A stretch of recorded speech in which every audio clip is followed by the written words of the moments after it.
All right, there we are, guys.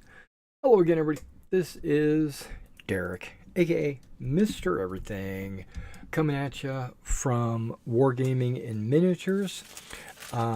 If you are new to the channel, this is Wargaming Weekly, which I try to do one video a week, showcasing whatever project I am working on at the time.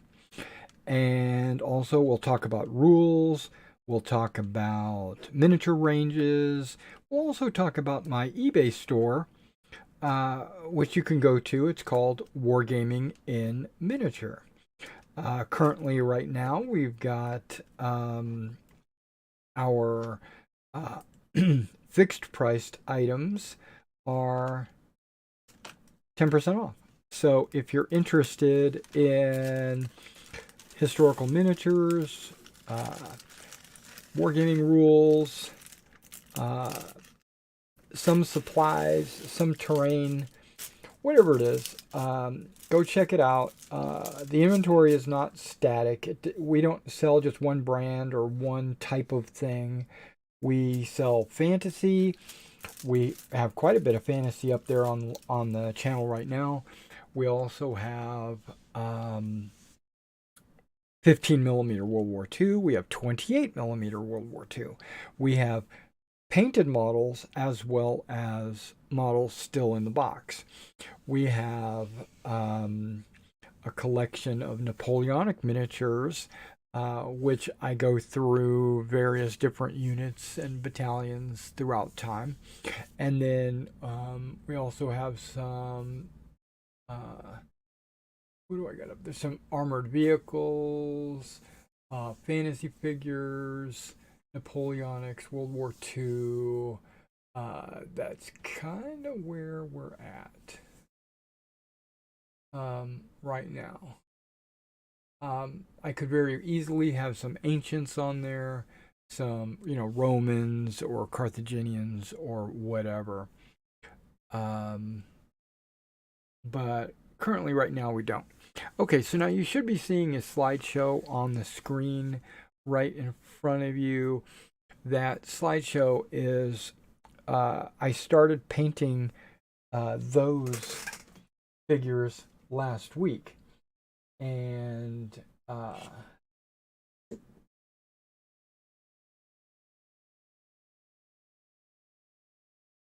yeah.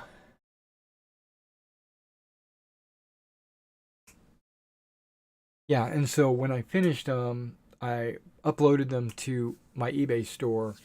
And as you know, I also personally collect 15 millimeter World War II, and so I took the figures out of the. I'm thinking and looking at the same time I'm trying to talk to you guys, so I'm having a hard time. Okay, so I pulled out the figures that I needed for my personal collection, and then I uploaded the rest. I play a game called Battlefront, not Battlefront, Battleground, which is you can play it in 15 millimeter or 20 millimeter, or I think you should be able to play it in any scale. Okay, here we go. That's one of the ones I was looking for. Now I'm looking for canvas.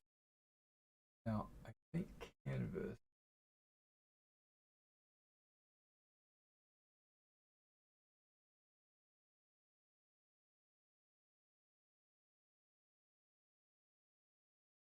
Right in here somewhere. Somewhere out there is my canvas.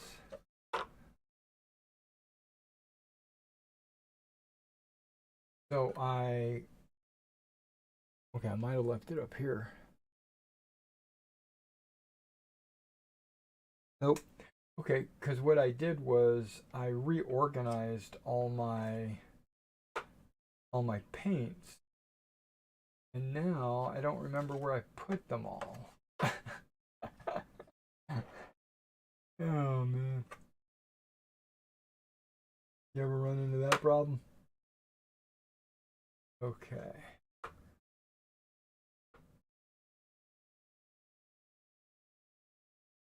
Okay, Canvas, where are you?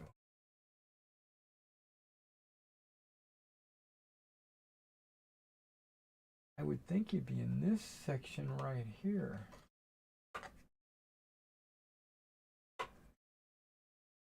Now, I might have put it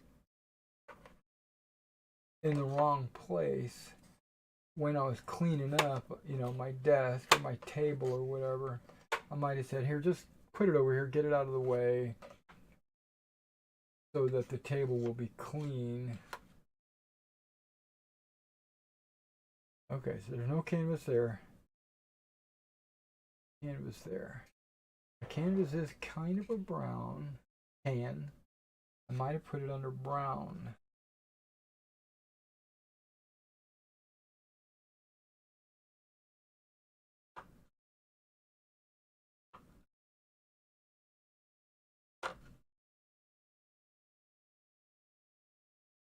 Aha!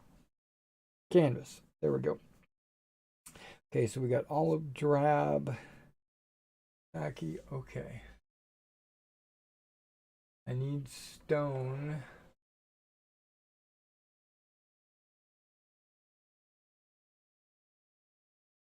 Stone gray. Yep. Stone gray.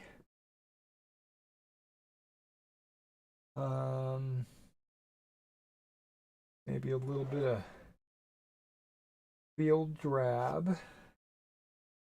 Field drab. And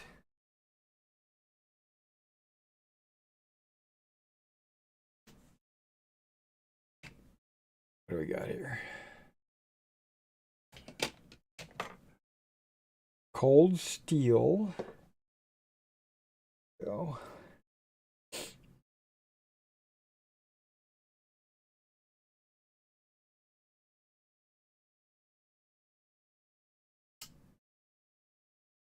I think that's all I need for these. Actually, I don't think it's going to be too complicated or too crazy to get these guys painted.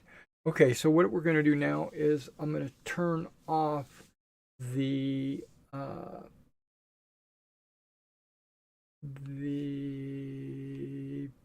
boop, that's what I meant. Okay. Exit out of that. Perfect. Let's move this so I can actually see it better.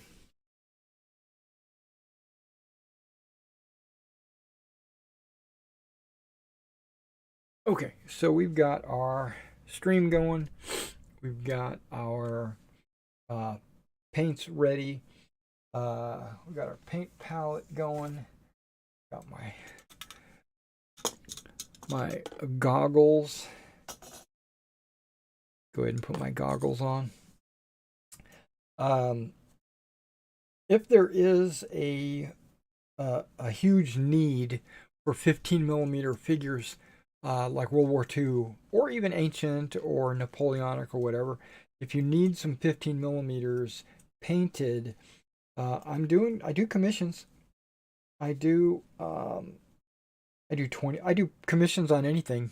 28mm fantasy or sci-fi, or I prefer fantasy over sci-fi, honestly, painting wise, and Napoleonics or World War II or ancients or medieval knights, or if you need that in 28 or 15s or even 20mm 1/72nd, I'd be glad to do any of that for you. So just inquire if you need any paint done. Or if you're looking for figures that are painted like that, then hit me up. Okay, so we're going to do, now this was just a spray base coat of Russian uniform. The English armor is English uniform, not English, Russian uniform. Russian uniform is the color of the British armor. So I figured it'll work well with my olive drab as well, because it's very similar. It's almost exactly the same. Now you will see that there are individuals out there that say the British armor is olive drab. Well, they are incorrect.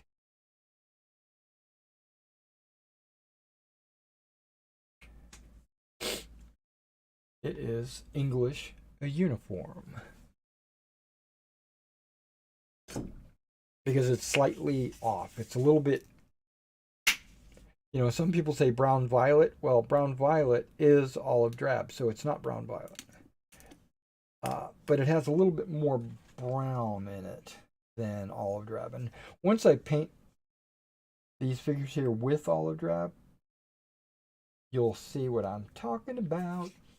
Okay, now I thinned this down quite a bit.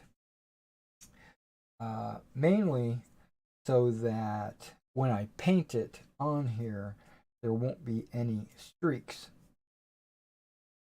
Also, what it'll do is it'll blend. It won't totally distort whatever I'm painting it on. Let's go with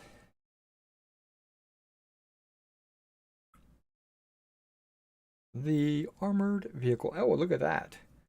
This mic is right there where you don't want it to be. Or at least I don't.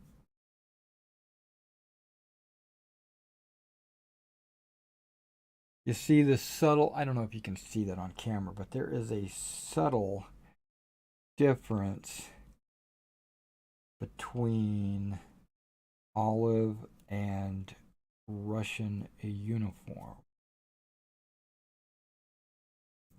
Now, because I'm planning on dirtying up the bogey wheels and the tracks, I'm not too concerned about getting in there and painting, other than the fact that there is some exposed metal from when I primed these, because I used a spray primer. I used the Vallejo Vallejo spray Russian green. Or, no. Vallejo? Yeah, it was Vallejo. Now I could, if I was a lesser man, I could just leave it Russian green because it's so similar to olive drab. It's almost like very little difference. But I'm doing more than just painting right now. What I'm doing is I'm correcting spray mistakes. Like you could see, I don't know if you can see it, but there's metal exposed inside there. And so I want to make sure that all the metal is covered. Now these are Old Glory dozer Sherman dozers, or whatever you call them.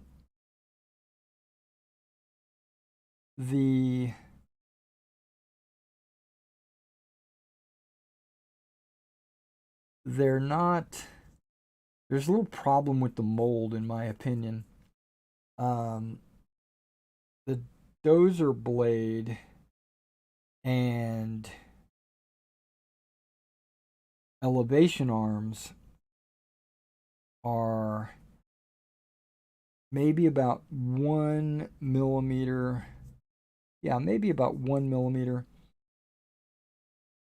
too narrow.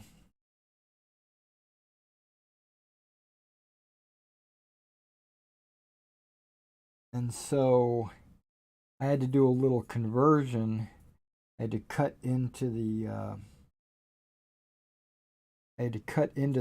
tracks to get the dozer blades to sit properly. Okay.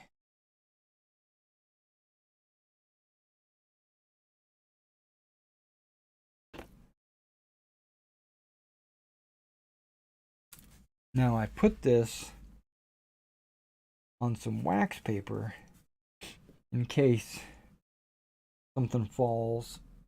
Not something like, well, if I paint the tracks and then I put the tracks down and then the paint gets on my cutting board, which I really don't mind. I don't mind having some paint on the cutting board, but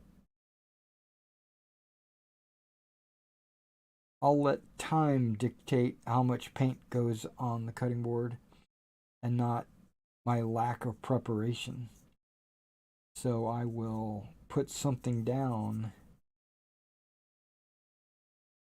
try to prevent excessive paint on the cutting board. Okay, I can see that I didn't mix enough paint, which is fine.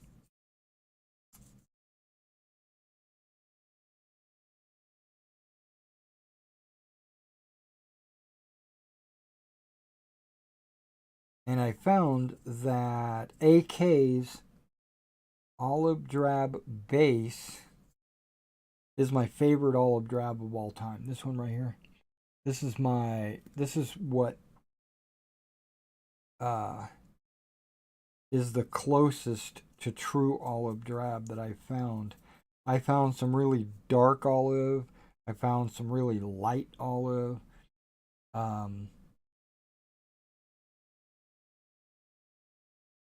But this one checks all the boxes. It is the right color.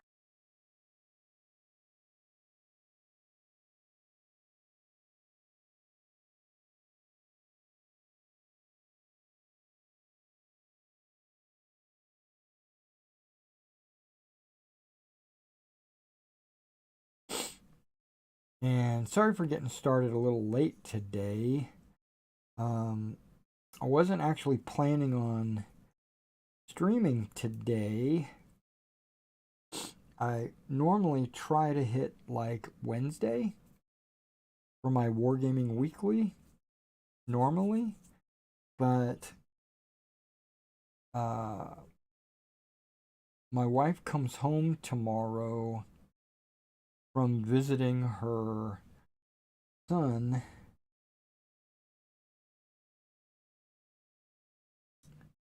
Actually, not her son, but her stepdaughter, not stepdaughter, what am I trying to say? Daughter-in-law, there we go. Her son is in the Air Force and he is deployed, leaving the grandchildren and the daughter-in-law behind. And so she went to go spend some time with them.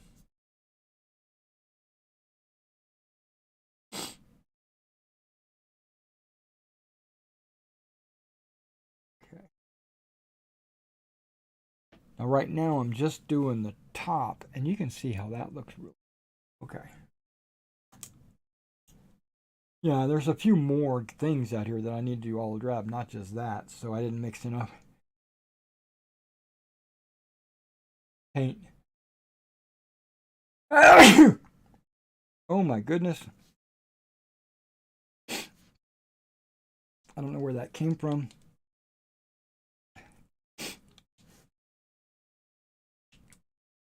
At least it's not a cough, right?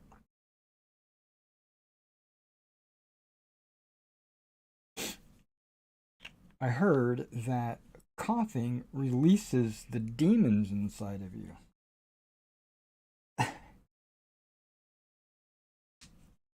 I used to own a game store here in Clarksville called the War Room.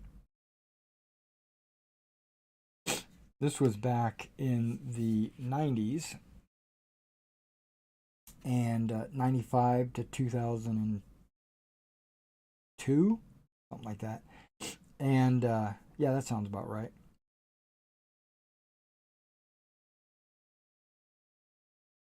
A little bit of a sniffle going on there. Okay.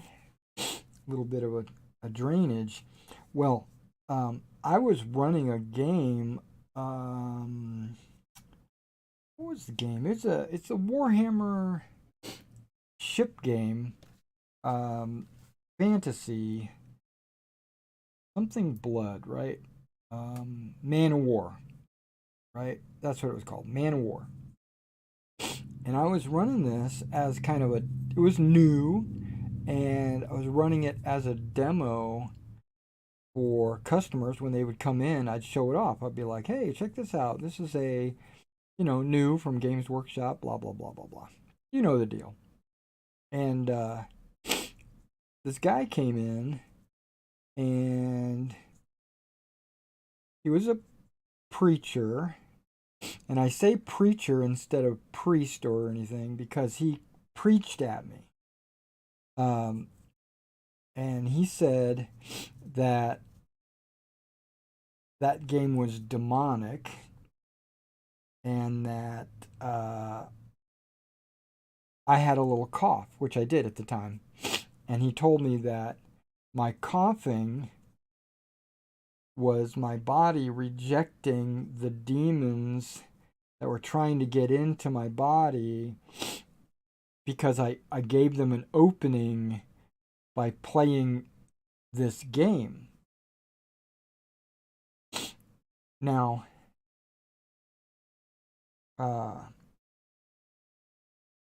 do I believe that? No. I don't believe that. Was the game demonic? No. Did it have like demons in the game? Yes. But you can have monsters in a game and I wouldn't consider the game to be demonic. You know what I mean? It's like I tell people when I play D&D. I tell them, yes, there's gods, there's demons, there's foul creatures, undead, vampires, stuff like that. But that doesn't make the player or the game evil. It just means that they have challenges that they have to overcome. And, have you ever gone to a movie where there was a demon in it? Of course you have. That doesn't make you a bad person because you go watch a movie that has a demon in it. I mean, come on, get a grip. Right? That's what I was trying to tell this preacher.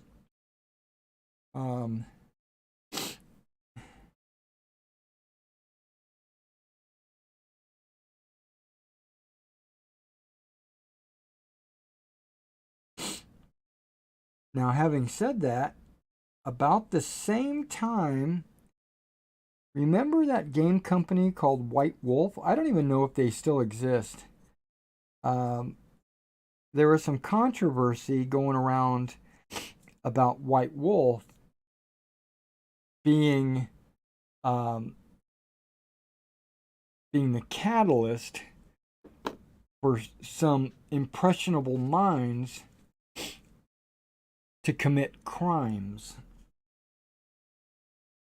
And I was like, what are you talking about? And then I had this police detective come to my store and ask me questions about this game. And I was like, why are they interested in this game? What is going on? Well, apparently,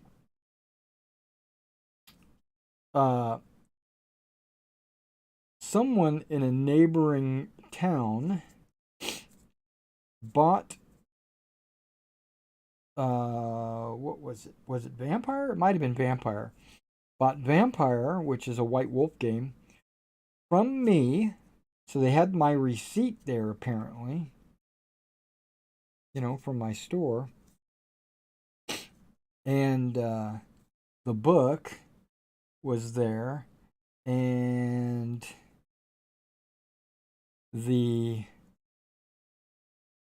girl killed her parents and ran off with her boyfriend to Florida or the South. Maybe I'm remembering Florida, but it might have been like Alabama or something like that. They ran off, and the police were doing like follow-up research to why this girl would kill her parents. And this police officer showed me a line of text in the book, right? Now, if it was like in the game itself, like game rules, and it said this is how your character levels up or gets more power or something like that, I would have just turned around and said, hey, this is part of the game. It's not a big deal. All the games do it. This is nothing special.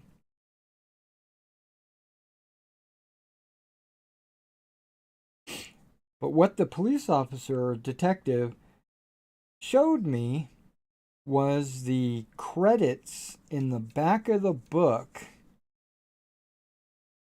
And it said that the author, so we're talking reality here, the author would like to explain how you can become more powerful, and that's by killing your parents. And it was written in a way where it actually was not talking about characters, wasn't talking about the story or the theme or anything like that. It was talking about you, you, the human being, and how you can level yourself up, which an impressionable teenager who doesn't know any better could easily fall for something like that. And when I saw that in the book, I immediately pulled all the White Wolf products off my shelf and stopped selling them. And I never ordered another White Wolf product again.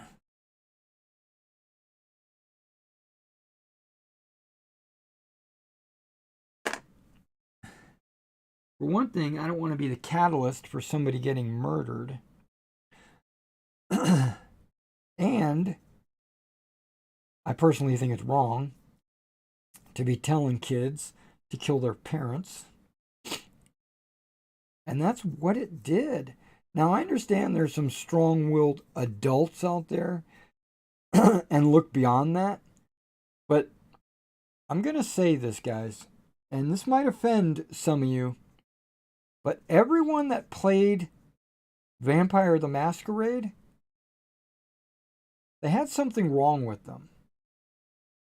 I looked at a lot of people that came into my store. I'm a what's the word I'm trying to use? I'm a keen observer of personal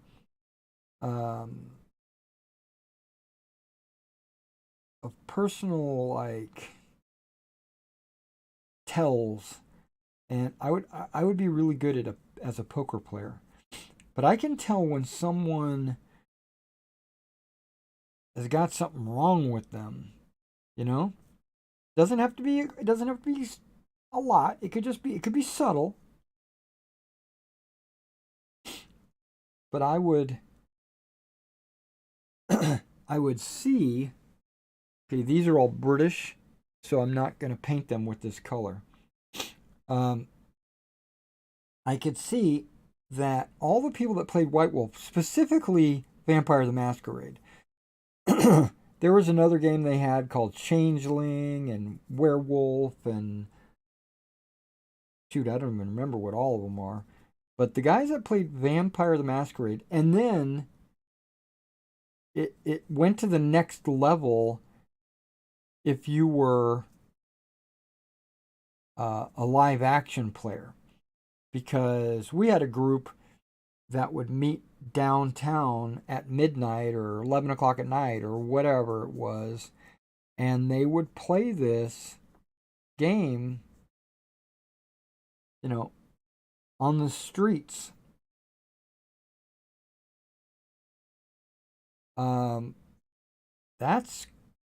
That's crazy, dude. Just think about that.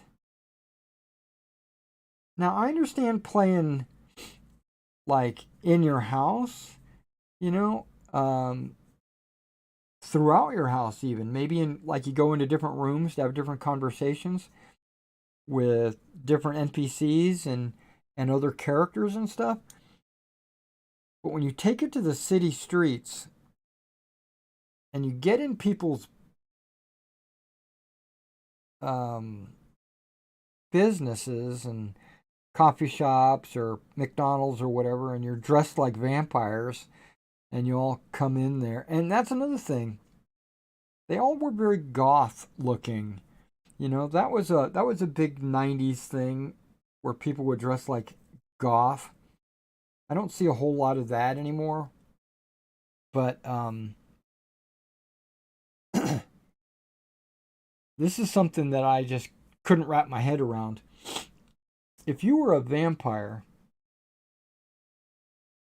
in today's society and you were trying to conceal it,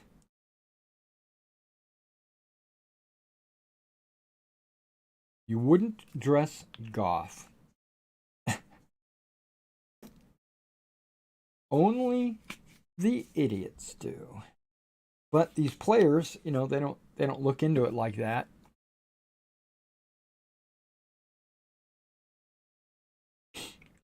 But either way, back to the story. Yeah, so Vampire the Masquerade, it got yanked off the store. But all of that got, all this whole story got started from me sneezing.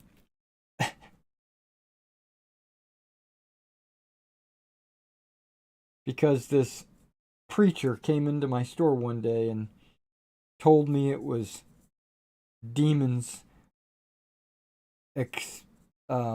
demons being expelled from my body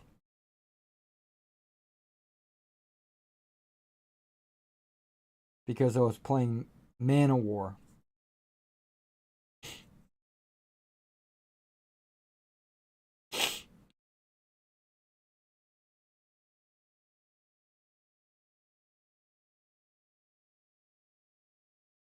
So if you guys haven't noticed,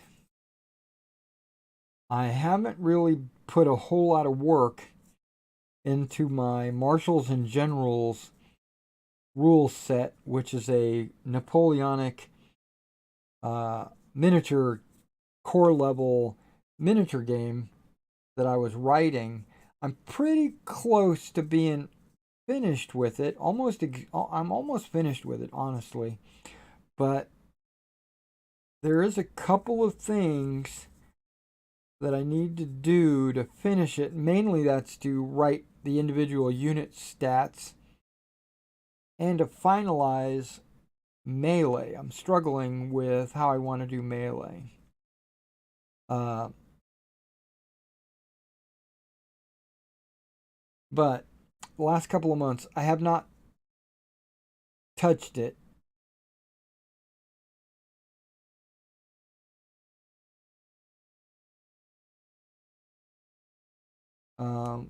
There's a couple of reasons why that is.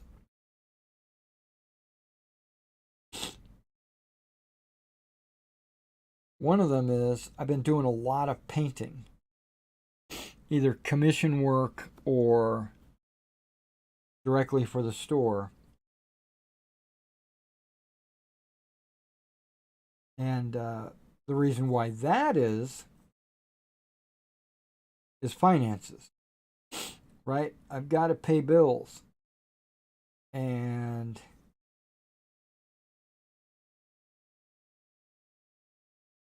I've been painting over the last, like, the holidays. I painted a lot of stuff for my personal collection, which didn't make me any money at all because it all went on my personal shelf. And I noticed that my inventory on my shelves were starting to get light because just because I'm not painting doesn't mean there aren't people buying, right? There are, and commissions and stuff like that. So it wound up being that my inventory on my shelf started to dwindle, get lower and lower and lower and lower. And I just thought to myself, I better crack down and start painting, or I'm not going to have any inventory left. And then what am I going to do? You know what I mean?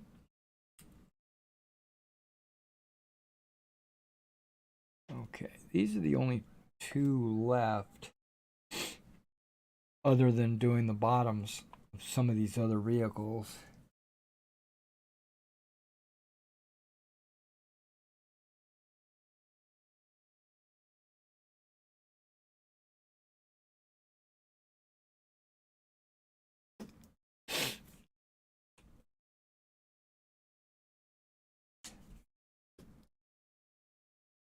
And by thinning it down, the transitions are not as strong. Also, the coverage is not as great either because it becomes a little bit more transparent. So you'll get a little bit of the color from underneath starting to shine through, which is fine because this color is so close to all drab it's almost indistinguishable. But also by thinning it out, you prevent any paint strokes, streaks. I don't know. Yeah, strokes. Yeah, so that's mainly the main reason why I thin it down. If it was primed any other color, I might have to do a second coat. But because it was primed Russian uniform, I don't think I'm going to need to do another coat.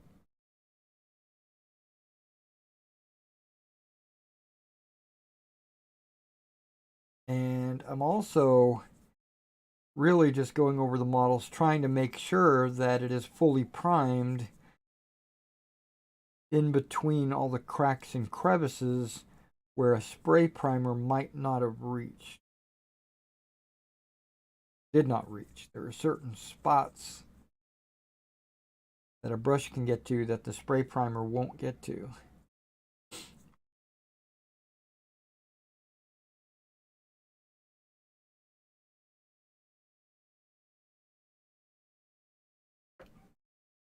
Oh yeah, I got to do these turrets.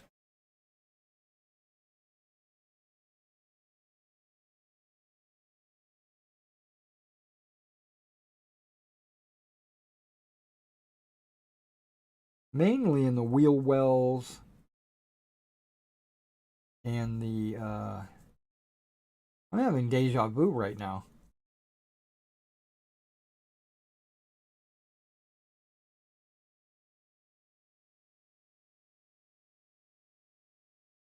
My deja vu says that while I was talking about wheel wells and painting these trucks, my wife comes home a day early.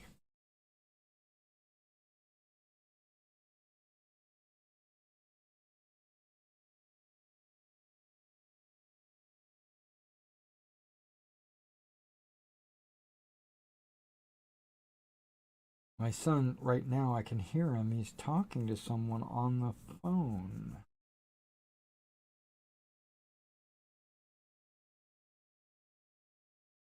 Probably her. I might be talking to his boss. Because he said something about, okay, I'll get right on it. And he said, you're welcome. So,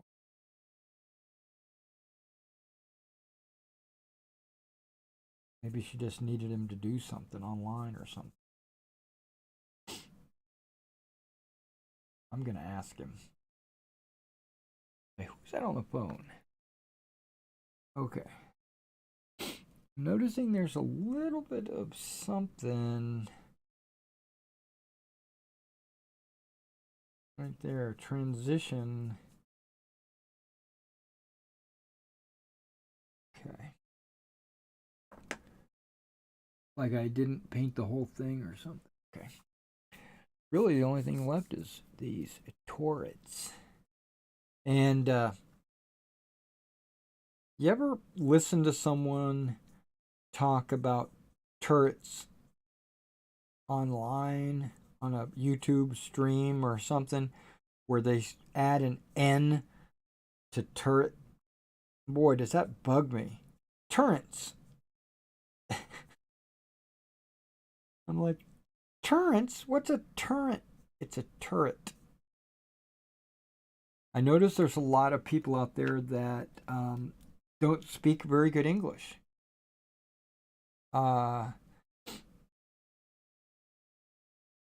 They will shorten the word, not shorten the word, but not complete the word. Like when they talk, they'll start off normal, but then they'll drift off and not finish the word. And it sounds like they have a speech impediment or they are illiterate, you know, or maybe not illiterate, but like don't know the English language or something. But I don't think it's that. This is just me being my keen observer, you know. I think it's just laziness. They don't feel like they've got to complete the word. I know some old people will do that, but not these young kids. But they're doing it. They're like starting off strong and then they don't finish.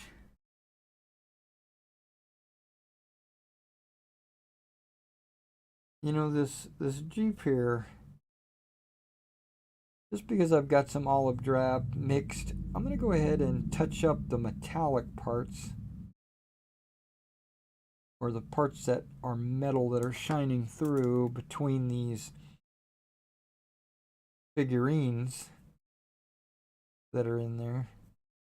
Because when you get these little bitty spaces and you spray prime, it doesn't like to, for some reason, it doesn't like to get into all those little bitty spots. Now, I'm not painting the whole Jeep this color. I'm going to leave it the English uniform. Actually, I might mix up some, not English uniform, Russian uniform, and paint it on, because I think my Vallejo paint Russian uniform is a little bit lighter than this spray Russian uniform. I don't know. Just, we're going to test it. And I'm doing the main colors first before I start getting into any like details at all.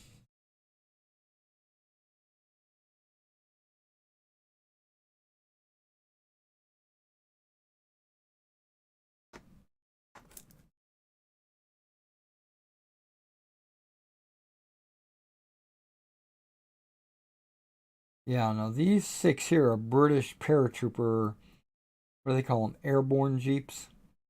And I've got British Airborne Crew. Okay.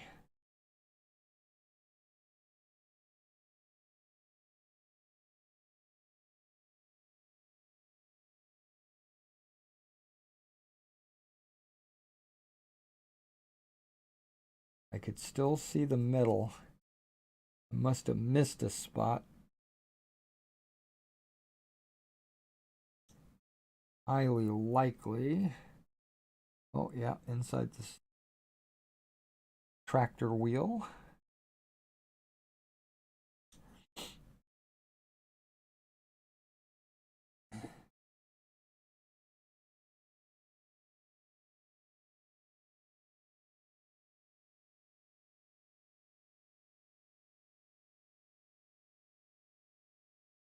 Now, a lot of this stuff underneath the model you'll never see because it's on a table and, you know, you're gaming with it.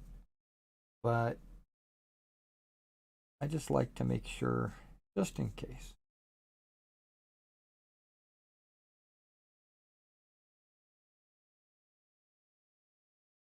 And the way Old Glory makes these Shermans, they don't even have side hull.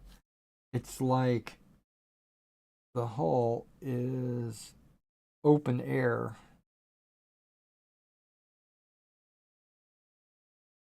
hollow.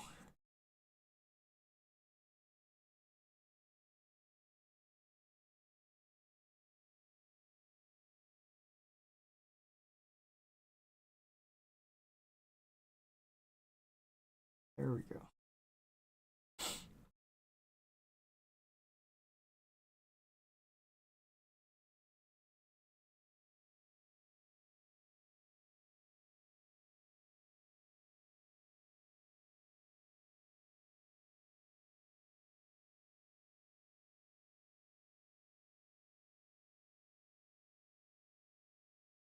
Yeah, and I thought to myself, well, I'm going to be painting, so why not just turn the camera on?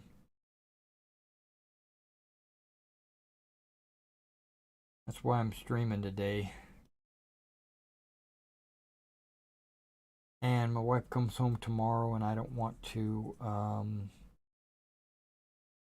be streaming when she comes home because she might need help unloading the car or whatever with her belongings. You understand. You know what I'm talking about. Okay. Those guys are done. That's done. That's done. That's done.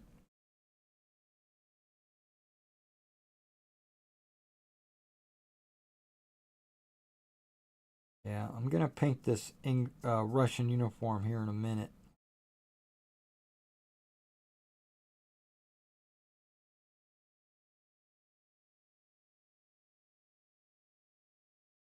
This is just primer coating, really. Going to be like a 2-coat process.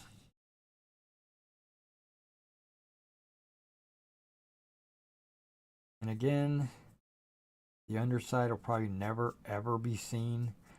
I know there are players out there that like to take their armored vehicles and when they blow them up, they turn them on their side or something like that. So why not give them a little bit of extra paint on the bottom?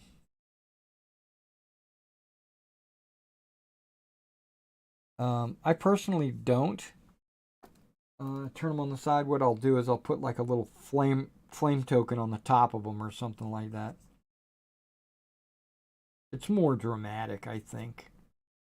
I used to, when I played Micro Armor, um, I used to take turrets off. You know, just set it off to the side, showing that the vehicle was blown up or whatever. Until I started using cotton balls and just pull a little strip of cotton off the cotton ball and use it as kind of like a smoke wisp.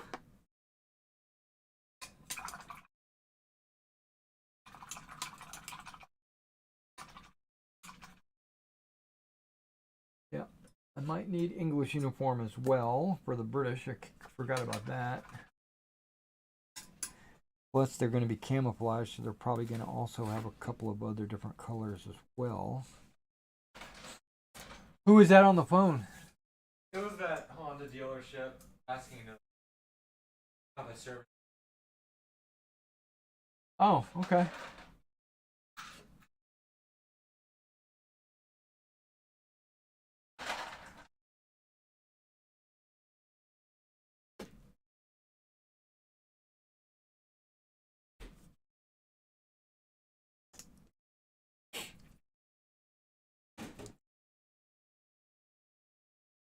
Okay, we're going for a Russian green. You see how that looks a little bit lighter? We're gonna, but that's also not dry as well. I'm looking there. Close. We're gonna figure it out. We're gonna do just one vehicle maybe. One of these dingoes. I guess it's a Humber? Not a Hummer, but it's like a Humber.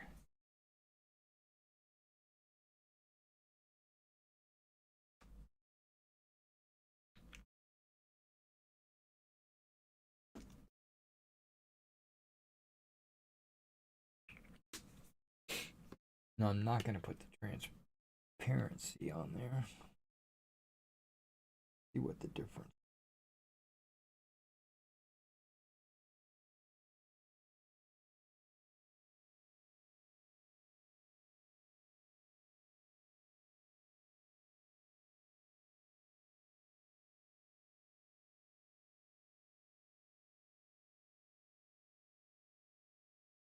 Well, it's definitely going on lighter, but as you know, a lot of times when paint dries, it dries a different shade than when it went on.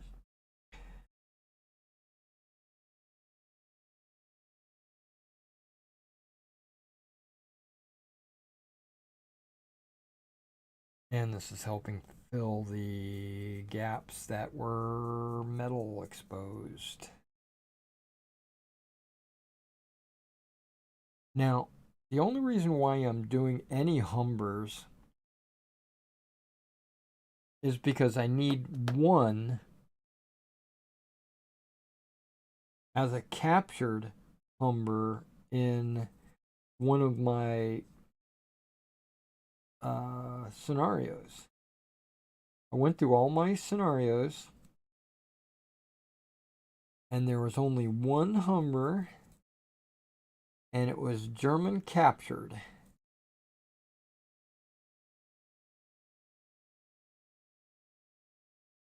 So one of these Humbers I'm going to put a German cross on, but it's still going to be painted like an English Humber.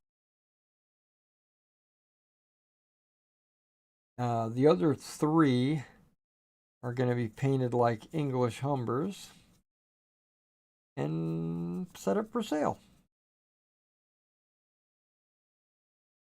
on the store.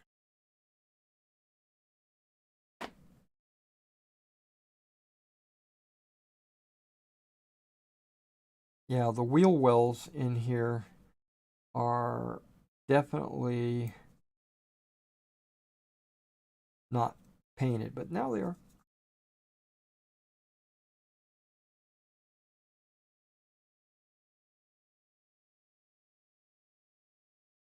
Yeah, when I was painting those figures you saw at the beginning of the video, a lot of them were 234s, right? The scout car, the German armored cars or whatever. They have a lot of wheels. I dreaded painting all those wheels. It took all day to do all those wheels. Because what did I have? I had 10 234s and 6 metal and 4 plastic. And so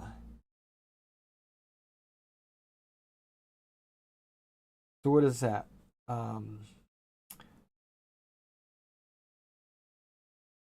8 wheels. That's 80 just on the sides. And then there was 4 on the back as like spare tires. So I had to do 84 tires. Boy, that was monotonous. I know these guys have tires and the Jeeps have tires. Those have tires. So I can see I'm doing a lot more tires. But it's not 80. Actually, I don't know how many it is, but because I did Kubel wagons as well. And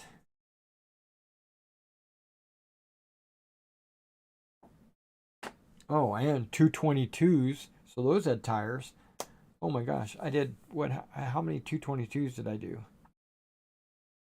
6 of those as well, maybe? Or 3? 3 of those. So that's another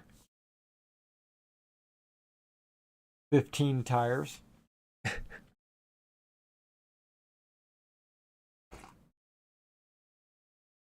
And the Kubel wagons all had 5 tires. That was another 30 tires. And then the swim wagons had 5 tires. That's another 20 tires.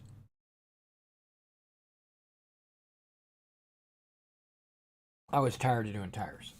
Tired of doing tires. I didn't mean to make a joke, but too late. I already did. Okay. Waiting for it to kind of dry to see if there's much of a difference. There's not. Okay. That's good.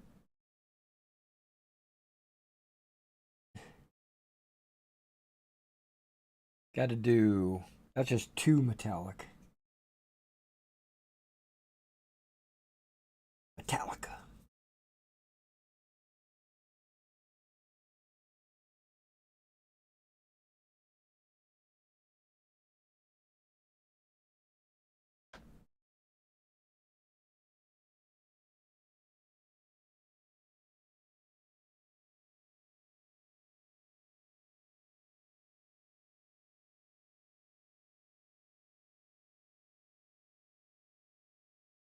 Yeah, if I'm going to do the bottoms like this, I might need to mix a little bit more paint.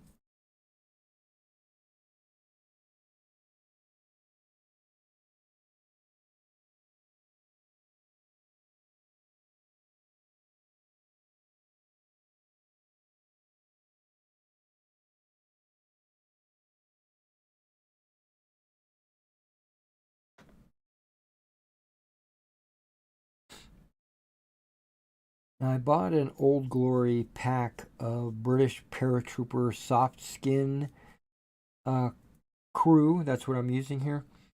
But there was only one figure in that whole pack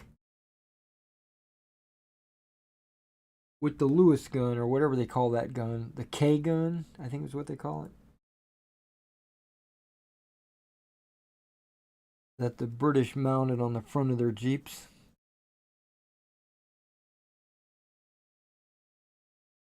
Out of all 50, there was only one of those in that pack.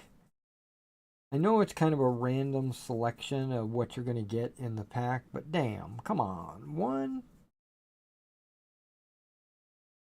I was hoping for maybe 3. But no.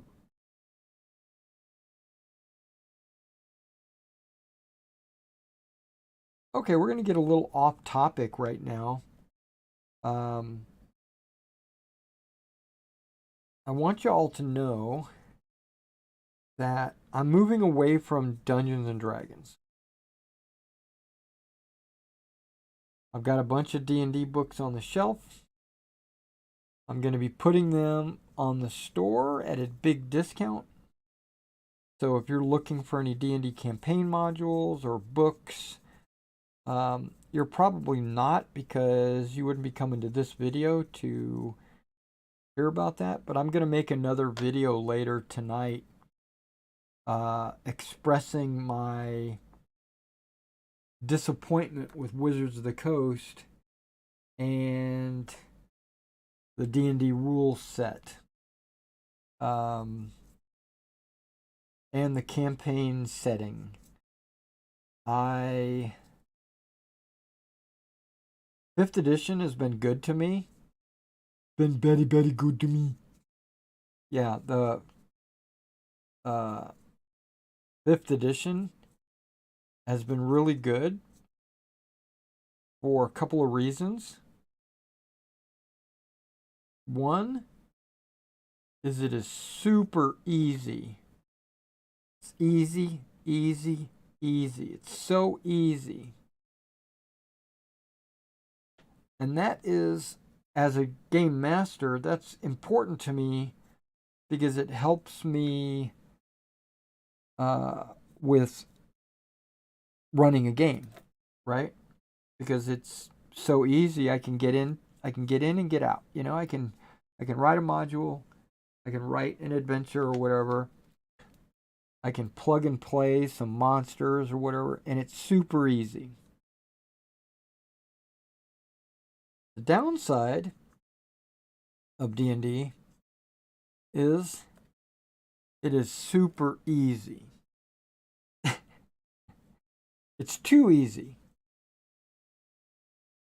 It's as a game master, I don't get enjoyment from running a game that is so mechanically easy that this is something that I've discovered in my 80 years of life. I'm not 80 years old. I just lived a double life. No, and this is something I might say in my video if I can remember. Because I'm not taking any notes or, I don't know what I want to say tonight when I make this video. But I think I've found that if the game is super easy, players will grasp the game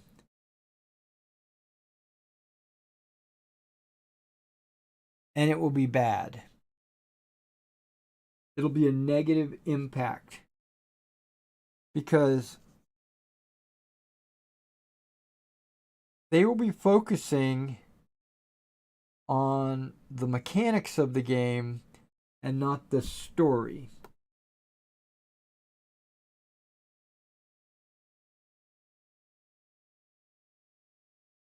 Now, you might say that that's backwards, that when the game is so easy, it frees up mental space to be able to focus on the story. That's what you would think, right? Or that's what I was hoping by running D&D, was that the players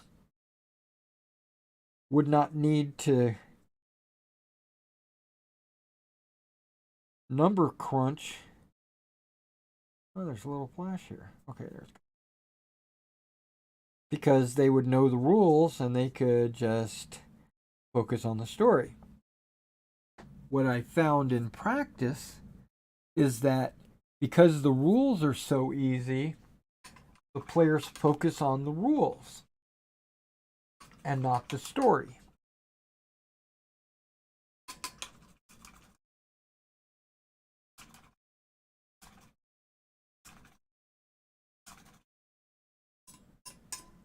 So, plus, if you've known me for any amount of time, maybe you guys haven't. Maybe you've only seen me paint miniatures or whatever. But if you've known me for any amount of time, you know that I've never liked D&D. I've never liked the mechanics of armor class. Armor class. Armor class is the one thing in D&D that I just don't like. Okay. How much canvas is on any of these other models. There is zero canvas. There's canvas right here, but none of these other models have canvas. So you know what? We're going to do canvas. Canvas? Here it is. Okay, I got my binoculars on. Okay.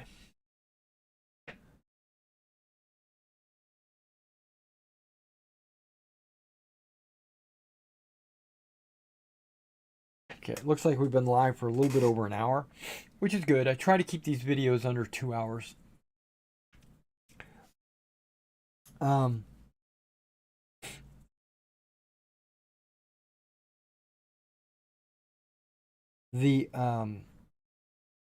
want to continue on with this topic.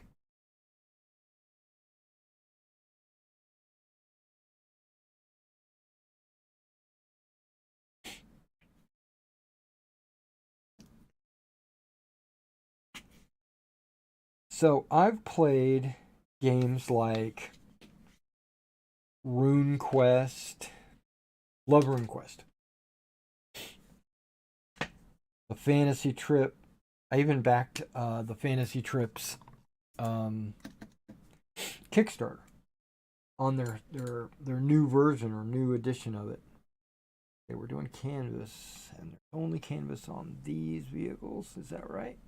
Okay, I can use a bigger brush.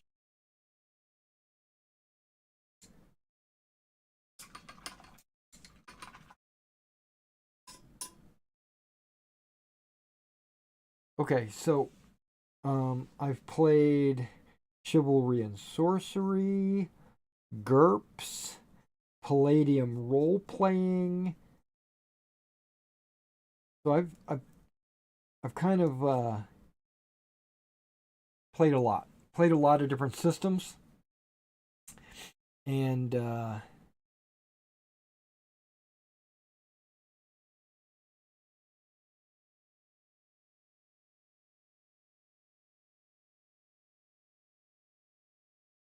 don't think you can tell. I've only painted the first 3/4 of it. Oh yeah, right there you can tell.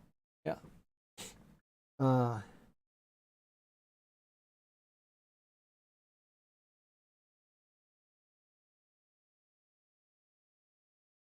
Those are all better systems than D&D.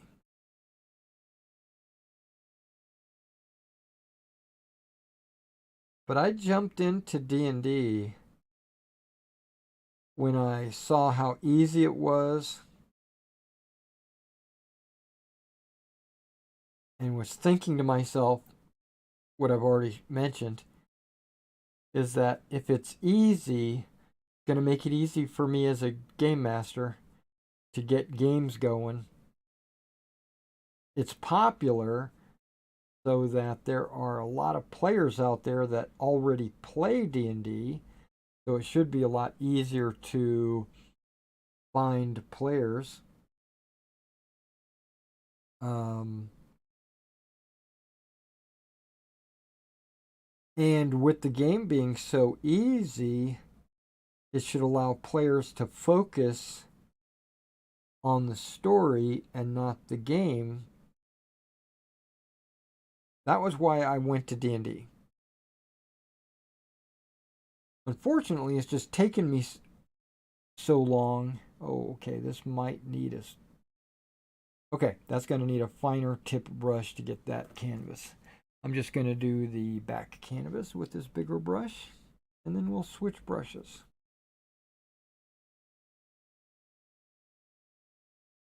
Now, after I've run something like 5 campaigns using D&D over the last 10 years or whatever it is, it hasn't been that long. Let's see. 5 years? 6 years?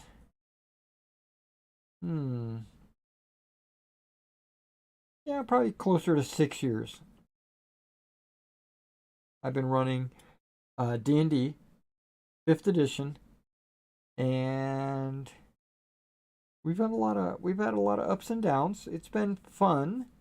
been exciting. It's been enjoyable. But there's the same common theme I found in all those campaigns. Nobody cared about the story. I mean, they did. Don't get me wrong. The whole reason why you play a role-playing game is your character's story. But the story that I'm telling, it was just background. It was just noise.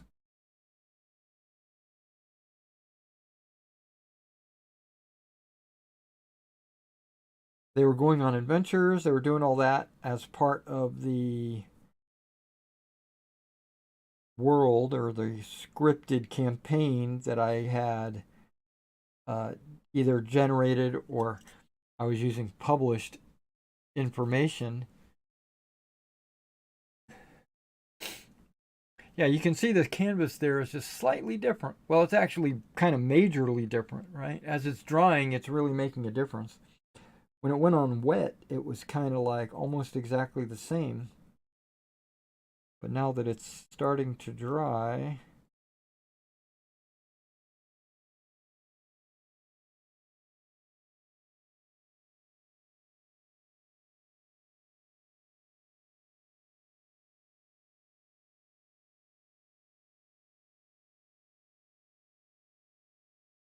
darkening up or lightening up or whatever that is. Transitioning. Yeah, so I've been around a long time. I've been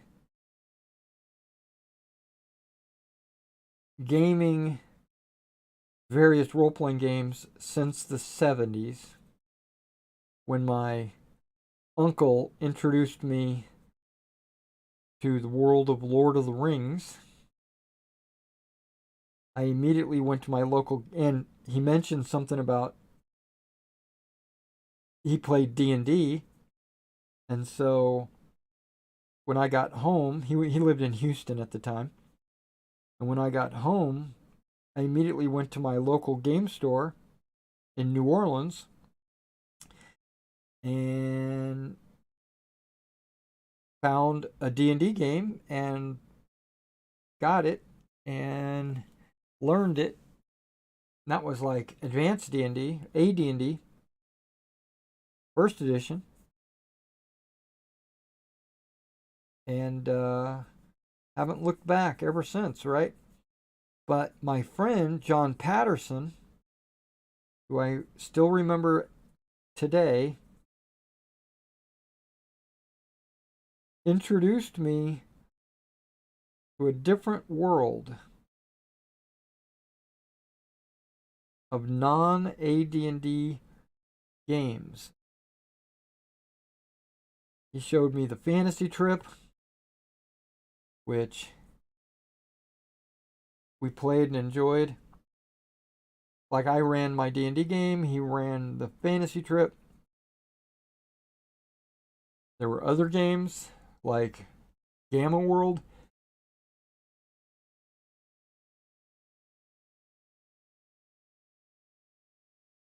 Ooh. Which I thought was kind of a post-apocalyptic. It was fun. It was just not really my bag. I even tried the Morrow Project for a little while, which I like. I like the Morrow Project. But the Morrow Project was more about the story and less about the game. I even went to a convention where a guy was running the Morrow Project and I played, and apparently I played well because he gave me the prize, which, you know, I think I played well because I already knew the game system, knew the world, or the story, overarching story of the Morrow Project. It's pretty cool. The Morrow Project is pretty cool. I even had an ID, photo ID from the Marl project.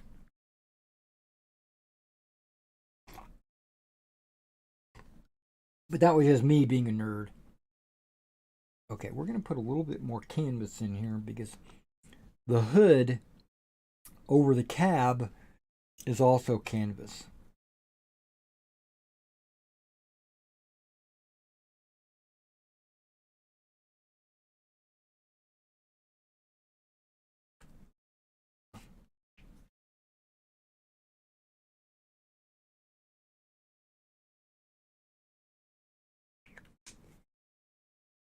Water.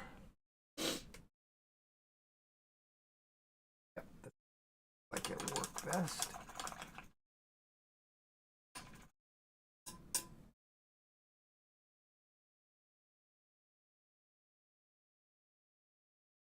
Okay, so now we're transitioning from the big details to maybe some smaller details.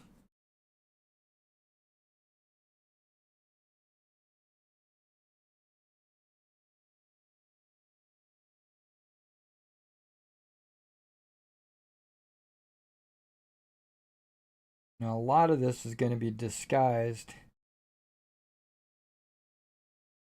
when I do the wash.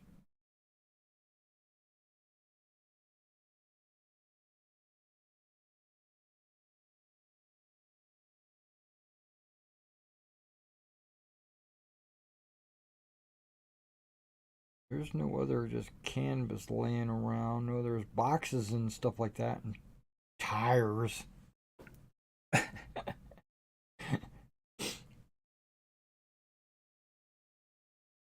So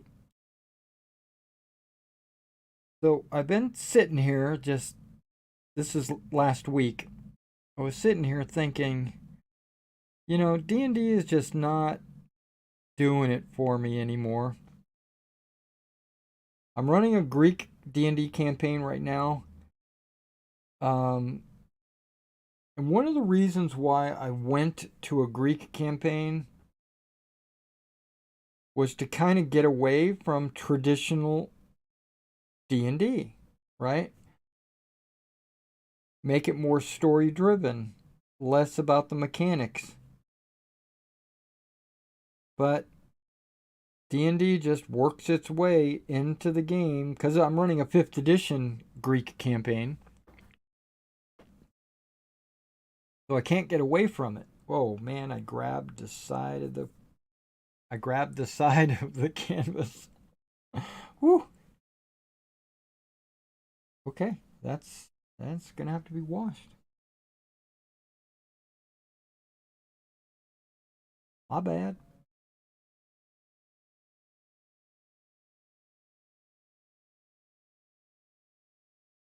I should probably paint the windows silver.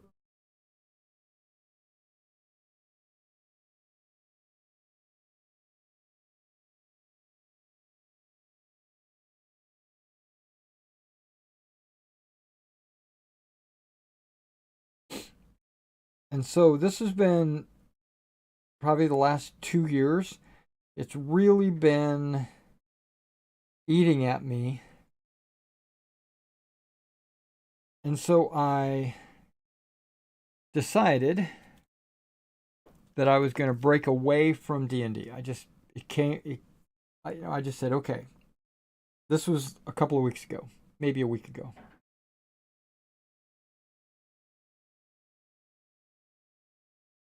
I said, RuneQuest, yeah, it's fun, but it's not really what I'm looking for. The fantasy trip,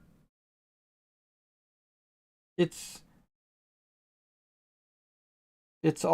suffers from the same problem that D&D 5th edition suffers from, and it's easy, right? I've come to a realization that the easier the system, less of the story is enjoyed. And why sacrifice? Why sacrifice for easy? Right? Why?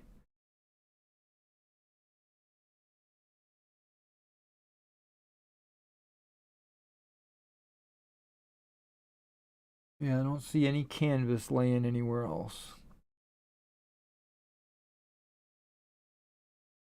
Okay.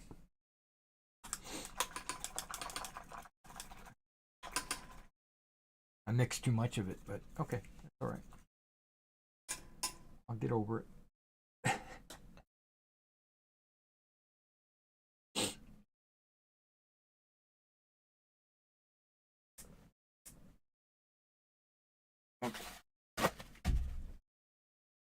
Too much of the sniffles, so I don't know if it's getting colder outside or what. Oh, you know what? I didn't check the mail today.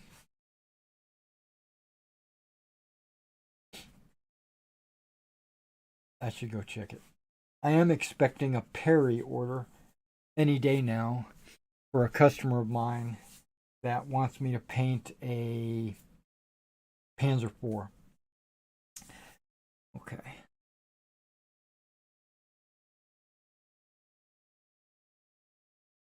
I wonder, see how that canvas on there looks lighter than that? It looks, maybe it's because I watered it down more or something. I don't know. I don't think so. Whatever. It's all good. It's all good. Okay. Oh yeah. Boots.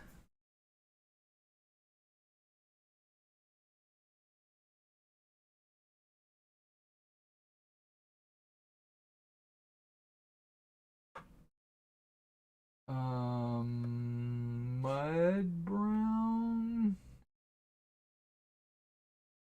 boots. I think they should be kind of reddish brown. Which mud brown actually is kind of a reddish brown. Chocolate brown might be better. Yeah, chocolate brown.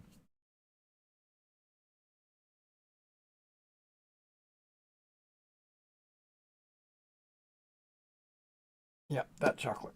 There's two chocolates. I got chocolate chipping, which is chocolate chip, and then chocolate. So I think chocolate looks good. That's for the boots on anybody that I can see, which isn't a whole lot, but mainly these guys.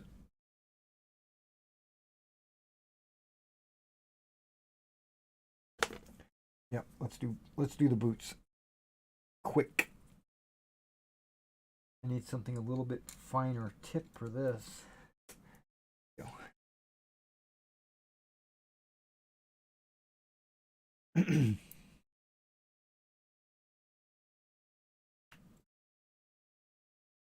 this is gonna have to go into a different palette.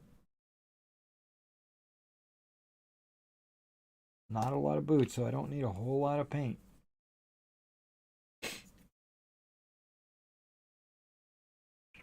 Don't want it to be too thin.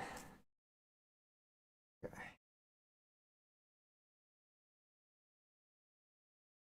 Yeah, that's a pretty good consistency.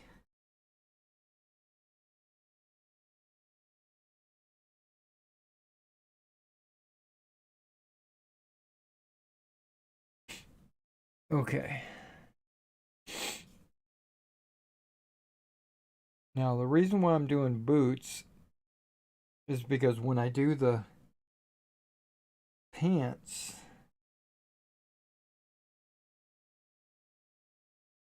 these guys should have gaiters. Okay, these are not paratroopers.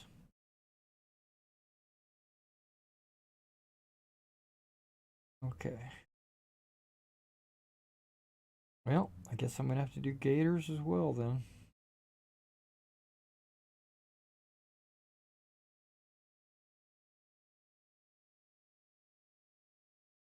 Now, these guys, these aren't Old Glory. These are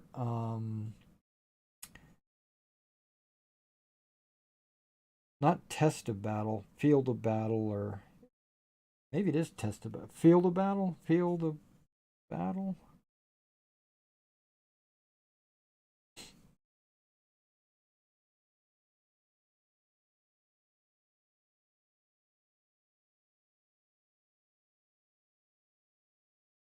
Yeah, 76 millimeter or 3-inch anti-tank gun.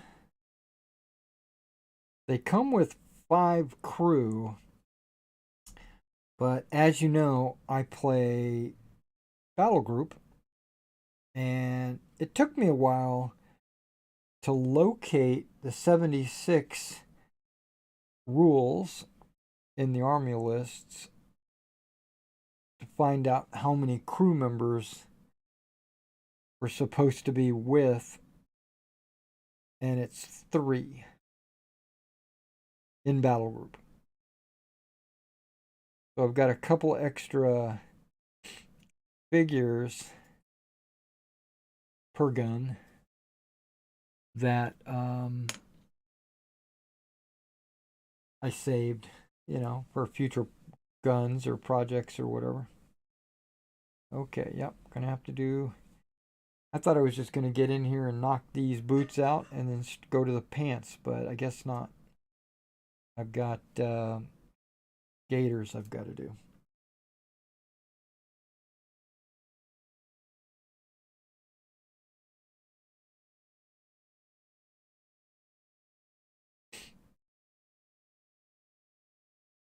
I considered filling these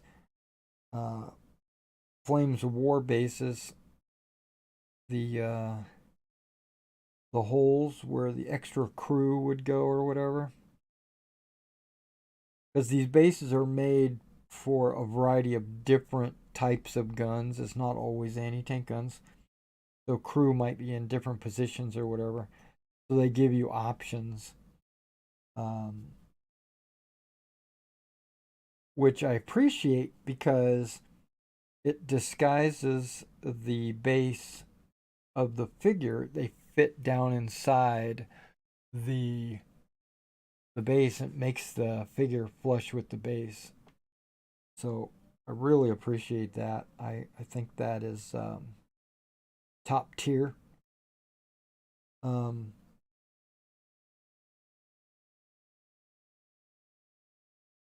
okay.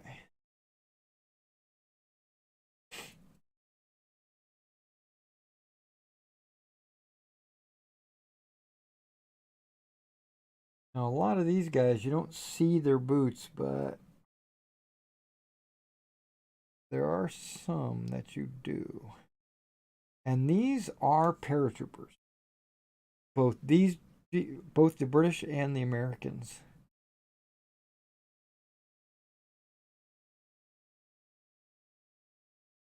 Are paratroopers. So why did I get the field? Why did I get that out? Okay, it must have been for the any.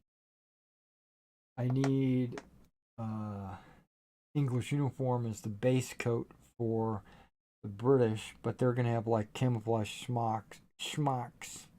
Okay, can't even see a foot there. Not even 1 foot exposed.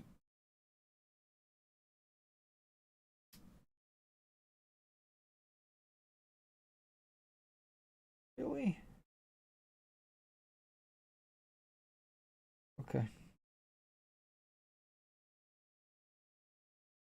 Like next to impossible. I see the boot, but it's like impossible to get down in there.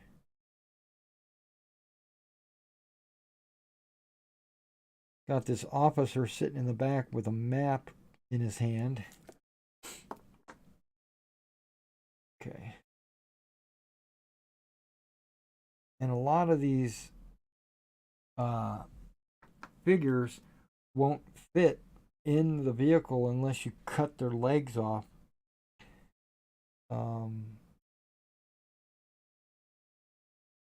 Which I did on a number of them.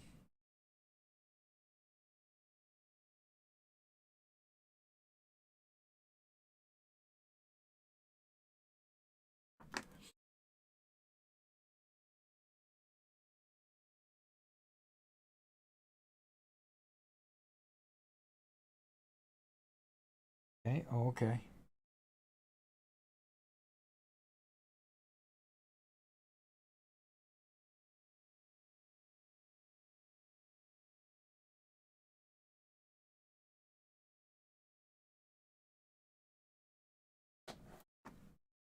Glad this brush is nice and pointy and long.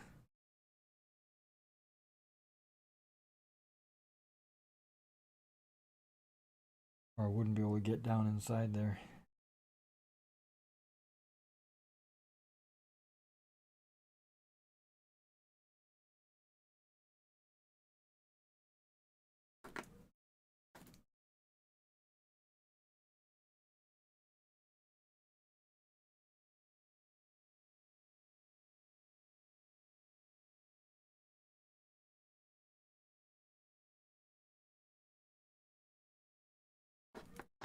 All right. We're making progresso. Okay, that's it.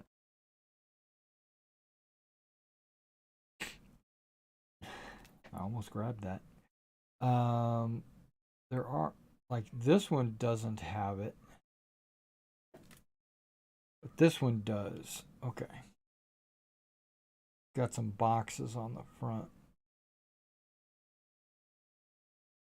Got a jerry can on the top of the box. So I'm going to, instead of letting this brown go to waste, I'm going to paint the box brown. Chocolate, to be precise.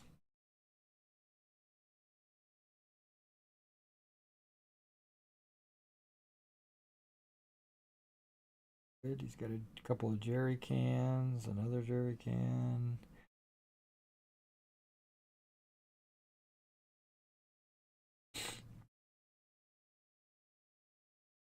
There's a handle to a shovel. I can paint it brown.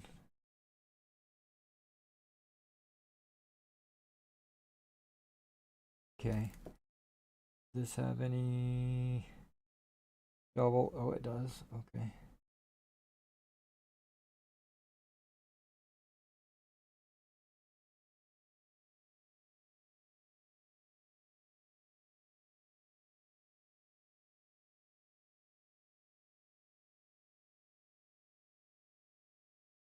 That's got a box.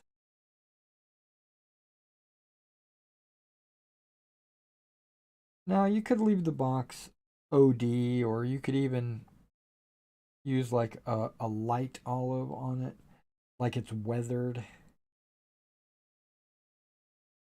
if you want. Um,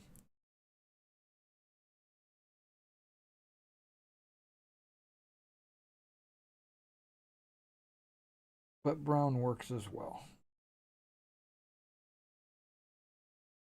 And it makes the box stand out.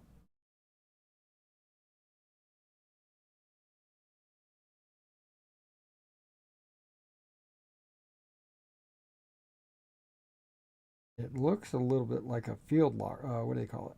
A foot locker.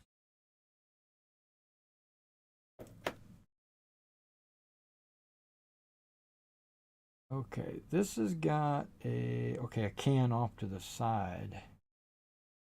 This is a unique one. This is different. Okay, there's shovel.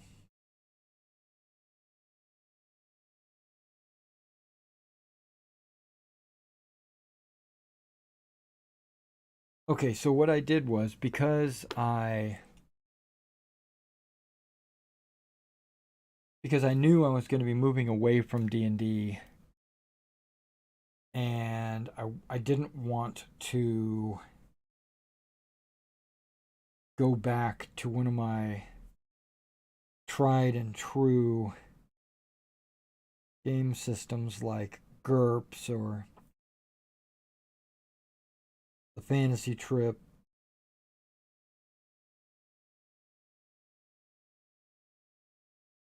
Now, I don't know if you know this, but the Fantasy Trip and GURPS are the same rules.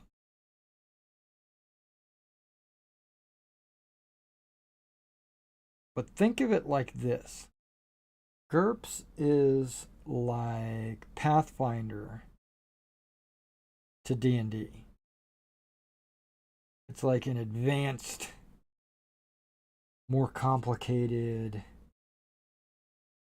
set of rules. But the basic premise is exactly the same. The stats, the way you roll dice, skills.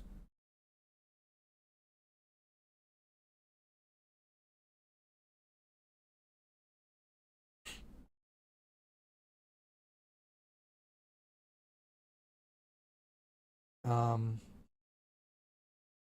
I don't want to go to like chivalry and sorcery, palladium role playing.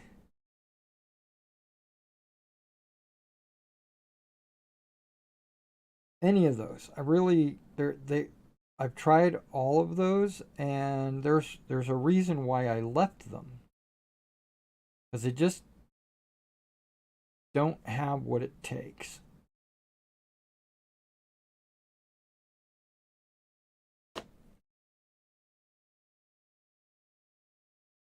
So I've been kind of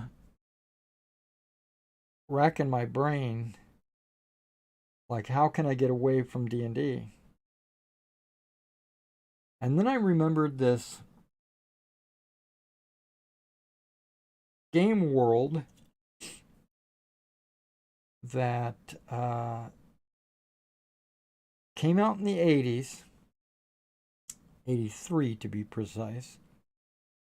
And I never got a chance to try it because I've been trying everything else.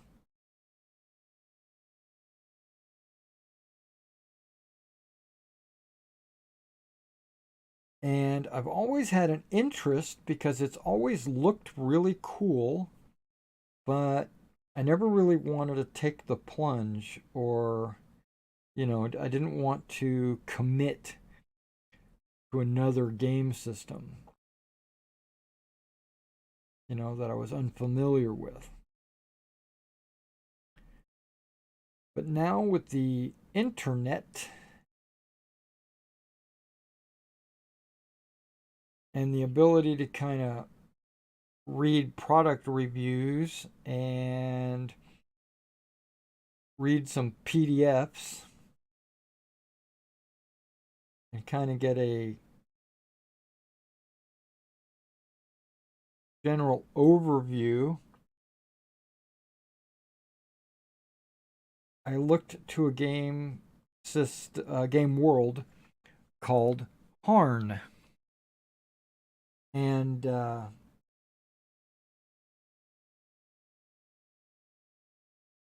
remember it was a game world with a lot of political intrigue. This is me being naive and not really knowing what the game was. I thought it was just a game world that you would use any game system with. Like I could use D&D and just play in Harn, or I could use the fantasy trip and just play in Harn. So I went looking for Harn and I found it. Still in production. I'm like, oh, okay, still in production. Columbia Games.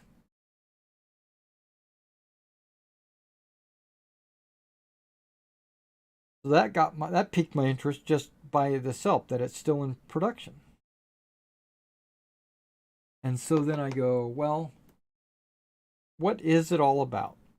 Right? What is Harn all about? And there's two halves to Harn. You got Harn, the game setting, which can be used with any game system like D&D or whatever.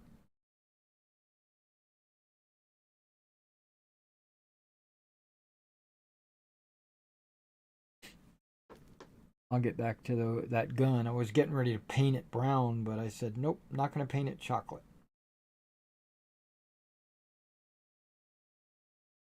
Um, and they call that Harn World, right? So it's a kingdoms and boy, that's a clean Jeep. Like there's no extras on it at all. Well, I guess, if it's airborne, you got to kind of trim the fat to get it into gliders and stuff. Okay, yeah, I don't see any. I don't see anything on any of these. Okay. About these. Do they have any?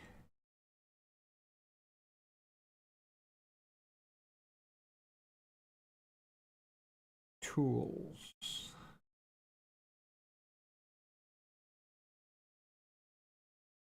Nope.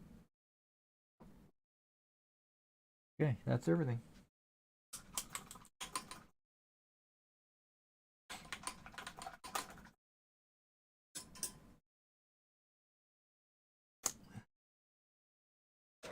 Okay, we're going to knock something out while I'm thinking about it. I'm going to do the gators.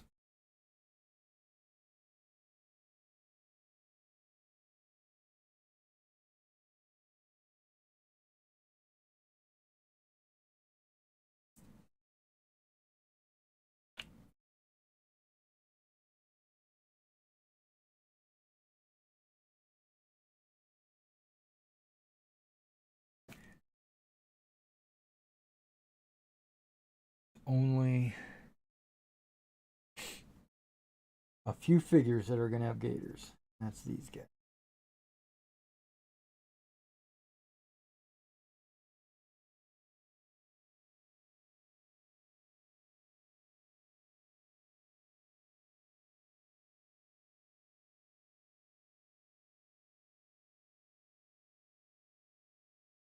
You know how hard it is to paint 15mm gators? Geez, sheesh.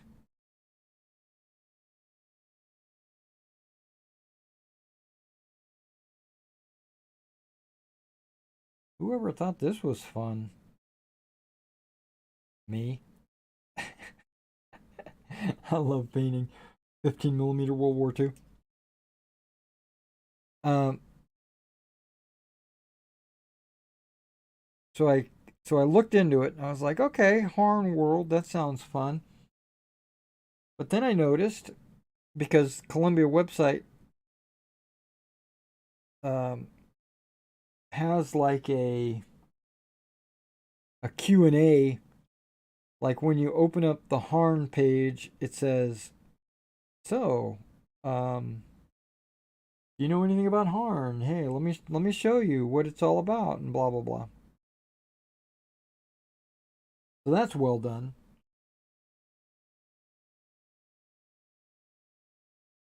But part of that process is showing you that there is a game system that you don't have to have unless you just want it. It's called Harn Master.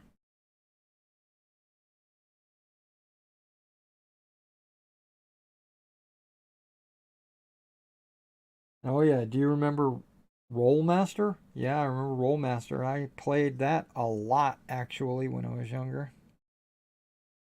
The Middle Earth role-playing system. Yeah, played that. MERPs. Yeah, those were all fun times. MERPs is actually a pretty fun game. But I think that's partially jaded from my youth.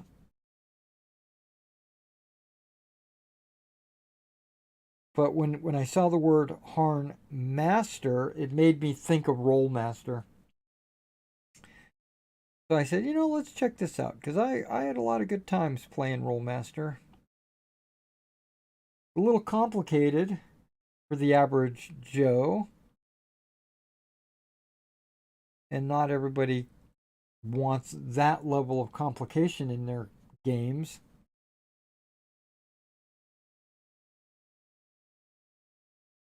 specifically me. So I went in kind of jaded, where if this is as complicated as Rollmaster, then I'm going to pass. So I looked at it, and I looked at it, and I went ahead and got the Harn Master 3rd edition. And I noticed they had a Kickstarter for Harn World. And I was like, oh, that's cool, you know, 40th anniversary. I'm like, whoa, this game has been out for 40 years and it's still kicking. Wonder what's so good about it. So I got the rules. I read it one time and I'm like, oh my gosh, I can't understand what they're talking about. And I kept reading and then I read it a couple of times more. And after about the 3rd time of reading it, I was like, this is freaking easy. I mean, it was complicated. Let me rephrase that. It was complicated to understand, but easy to grasp. How do you get that, right?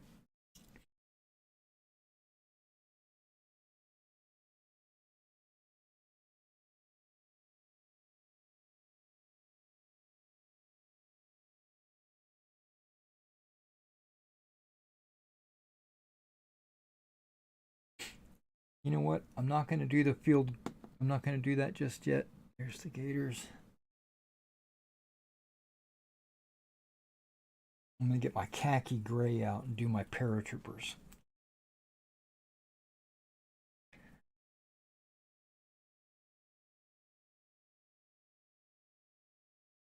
And there's only going to be 9 paratroopers to do.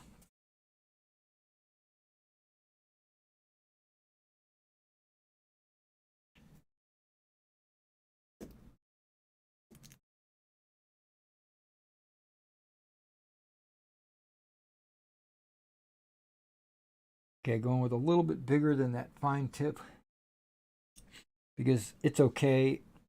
I'm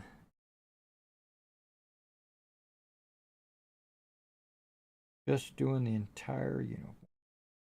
And yes, this is D-Day color scheme for the paratroopers. It's not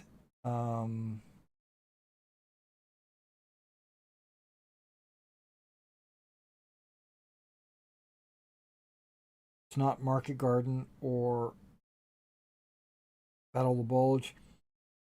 They had a green uniform for the later war. But D-Day, they were still in their browns.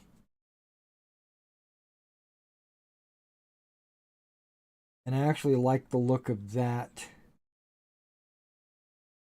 uniform, the brown uniform, better than the green one. Plus, it makes them stand out compared to regular line infantry.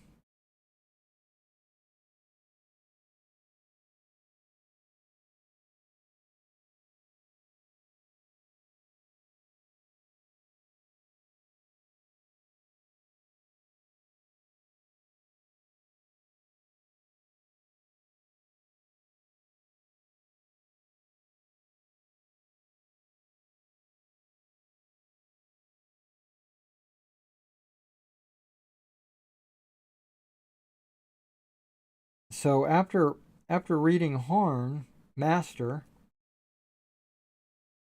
and grasping it, I kind of started looking into the Harn world because I was thinking, you know, it's a fresh start. Let's just take a look at Harn world.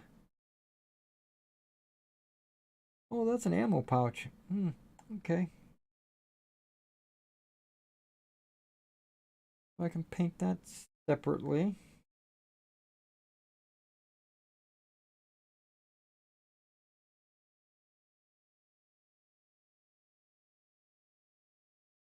And a negative which uh, they have like 1,000 different books, literally, right? And if you know me, my traveler obsession, I have like 1,000 traveler books. So how is that any different? It's not really. I didn't get all 1,000 traveler books overnight, you know? I got them gradually over the course of many, many, many years. And that's kind of the way I think I'm going to have to approach Harn, is that I'm not going to be able to get all the books today. I'm going to have to spread it out over many, many, many years.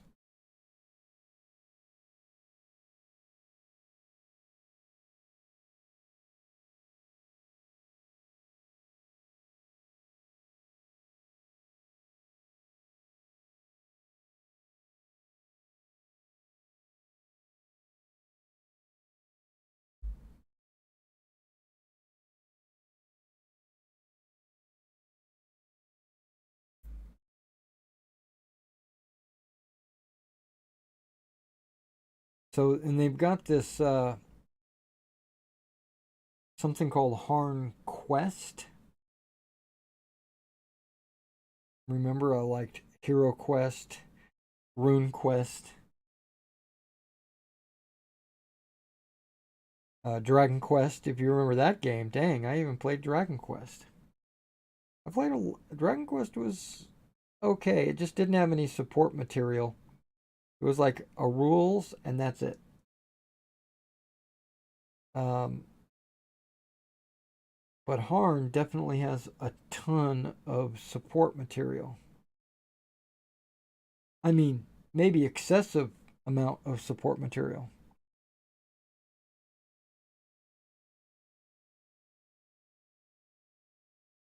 But they got this thing called Harn Quest. Now, I plan to get everything in PDF. And mainly it's because I do a lot of online gaming, right? And even if I played in person, I could still use a PDF. I don't have to have a hard copy.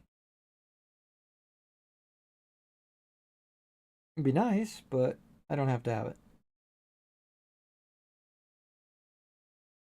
So, Harn Quest is a subscription based plan where if you subscribe, you get 50% off all the PDFs.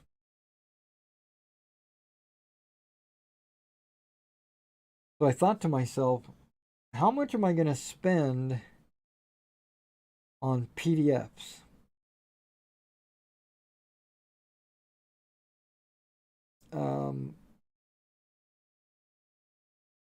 Well, okay, let's back up just a step. ArmQuest is $20 a quarter, right? So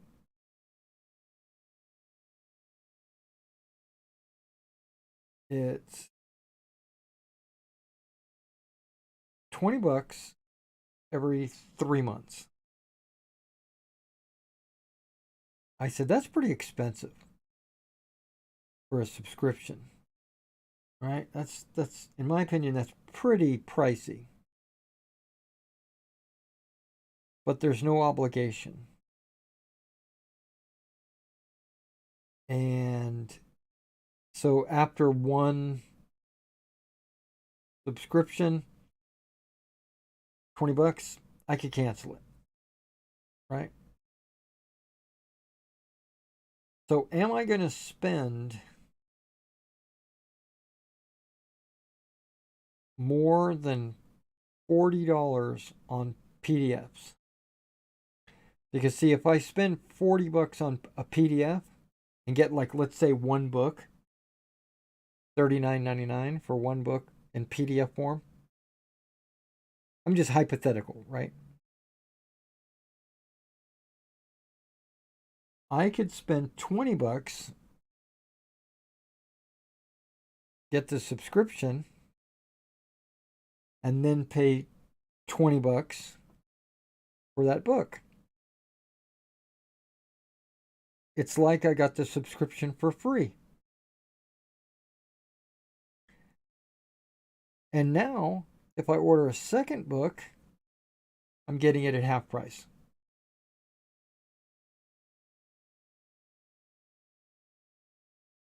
And the answer to myself was yes, I plan to pay more than 40 bucks on books in the next 3 months. So I went ahead and subscribed.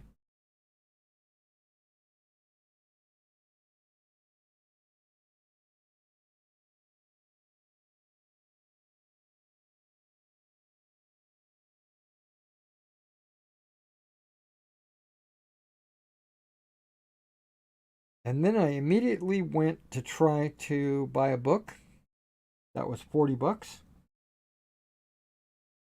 which would now make it 20 bucks, but it showed that I was not subscribed. So I panicked. I sent an email to the company saying, hey, where's my subscription? I paid and blah, blah, blah. And I sent them the email. And then on the website, I noticed this little disclaimer. It said it usually takes about 2 to 3 days for the subscription to show up on your account. And then I sent him an email immediately saying, I'm an idiot. I'm sorry. I didn't know what I was doing.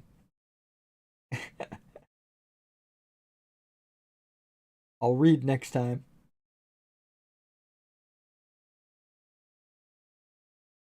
Okay.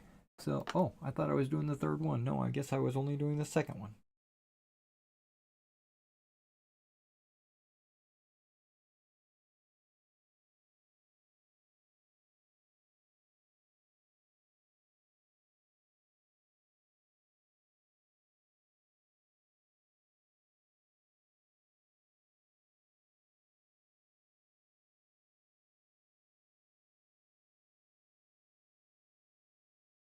So I have a subscription pending. And as soon as that subscription goes through, I'm going to immediately turn around and order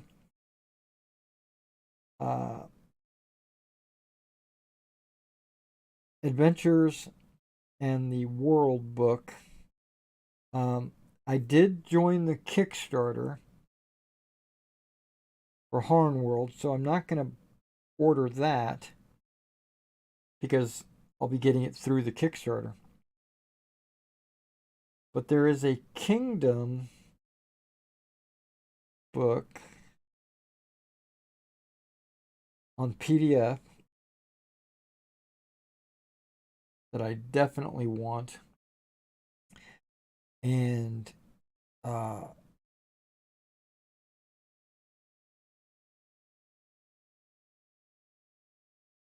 that Kingdom, okay. So let me talk a little bit about Harn in general, in an overview. They have a world book which talks about the world in general, right? How things work in this world. Then they have regional books that talk about what's going on in a specific region. And then they have a book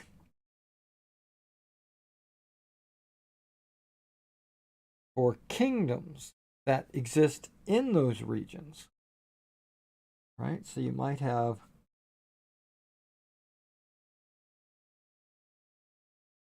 a book, and now this book on the kingdom will talk about the king, all the nobles, It'll give you a little bit of an overview of all the different cities, um, religion, whatever troubles are happening in this kingdom.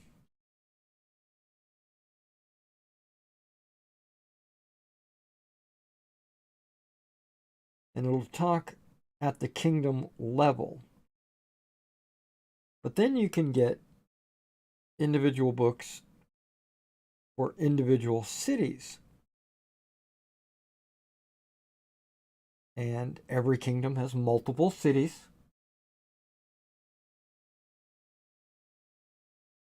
In D&D terms, think of it like Neverwinter,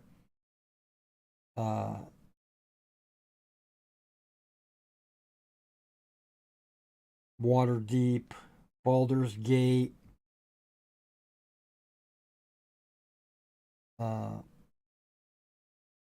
Dwarven cities. Like, imagine D&D having a book about the entire D&D world, and then a book about the Sword Coast, and then another book about each individual cities,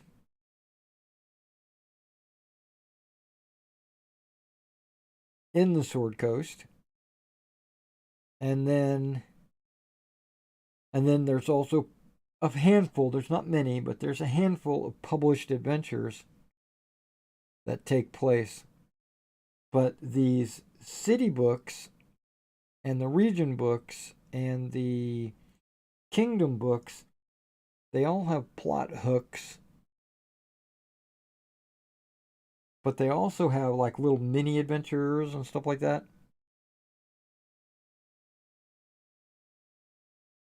It gives the game master an opportunity to write something or expand upon something.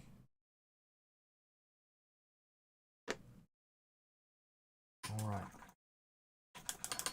But if you can imagine the Harn book costing $40, then the region book costing $40, and then the kingdom costing $40, and then the city, if you only went with one city, but remember there's like a bunch of cities in the kingdom, so let's just say you go with one city book, that's another $40.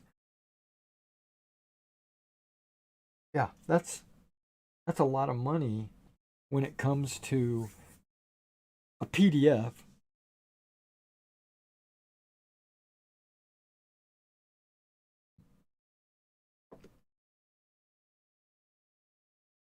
For a world. But then I look at my D&D collection and I'm like, I bought, what do I got over there? 1, 2, 3, 4, 5, 6, 7, 8, 9, 10, 11.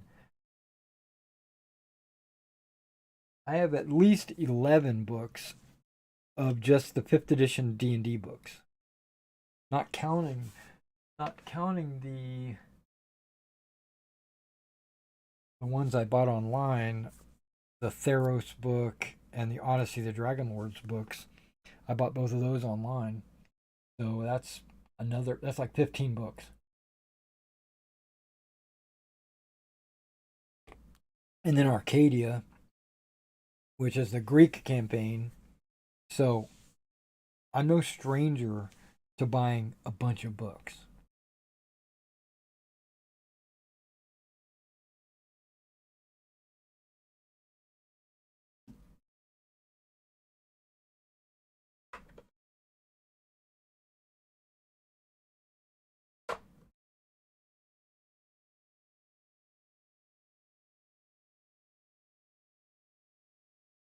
Okay, now the only field drab that you'll actually see is those 6 crew members.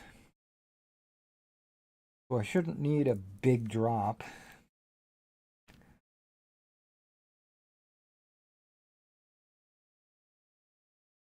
Ooh, okay, that was a big drop.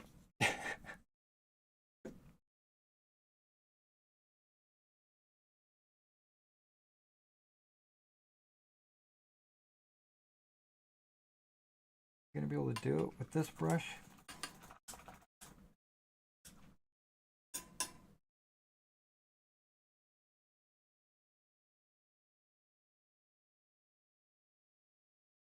Let's see.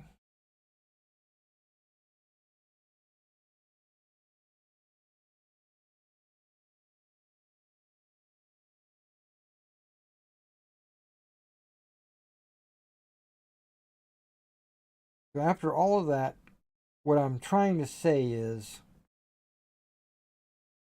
I've not experienced Harn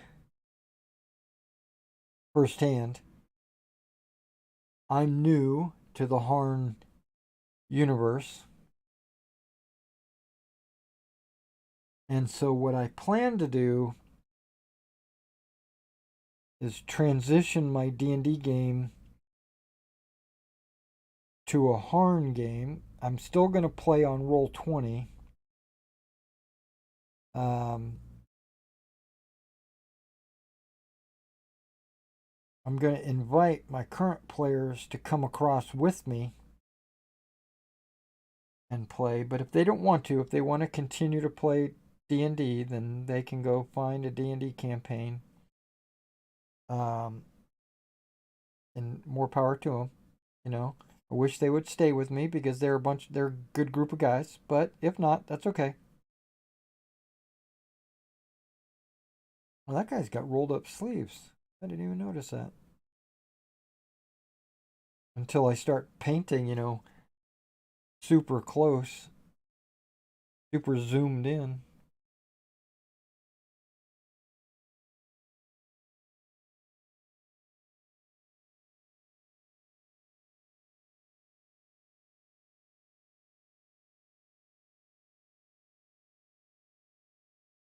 So you're going to probably see some Harn content go up on my channel, either talking about the world, talking about the rules, talking about character creation. Is that a canteen? Oh my gosh, he's got a canteen.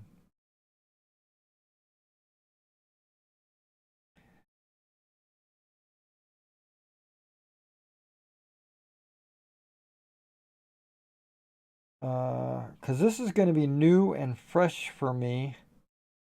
And I want to show everybody, well, my excitement for one thing. I'm super excited about it. It's fresh, it's new. For me, anyway. I know it's been out for 40 years, and I've missed out, apparently. Because reading the Harn Master rules, they are really good. They're well written. And it's not complicated at all. It is a little bit, it's different than D&D, so you got to wrap your head around the difference. No hit points, no armor class. Love it. That was the main problem with D&D is hit points and armor class.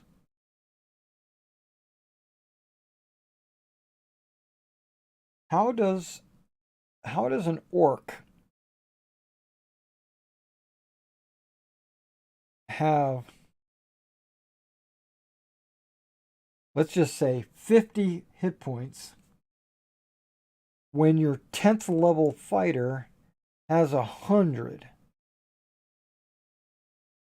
Oh yeah, no levels.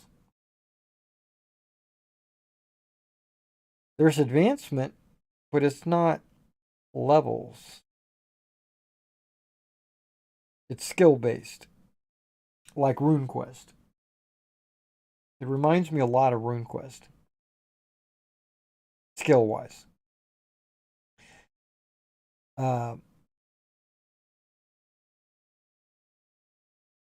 It doesn't. You don't. They don't have hit points, but they do kinda have hit points. You have something called endurance, which is your ability to last, your ability to hang in there and continue the fight. And every time you're hit, that's right, every time, well, let me rephrase that. Every time you take an injury, because there's a possibility that you'll be hit and not receive an injury. Very low, but there is a possibility. But every time you are injured, which is pretty much every time you're hit, you make an endurance test. If you fail, you fall, or you fail. You stop fighting. You succumb.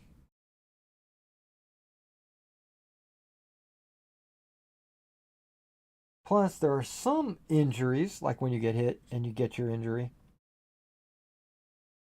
that are called fatal, which I don't see anywhere in the rules that a fatal injury automatically kills you. I mean, I think it's just a level of injury, because they go with something like light, medium, serious, grievous, and then fatal.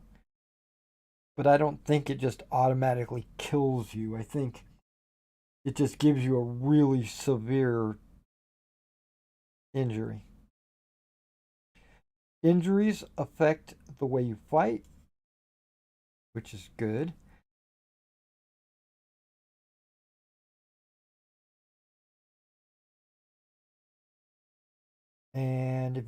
And as they compound, more and more injuries, your endurance test becomes harder and harder. And to me, that's kind of like hit points, but not exactly. So I'm excited for that.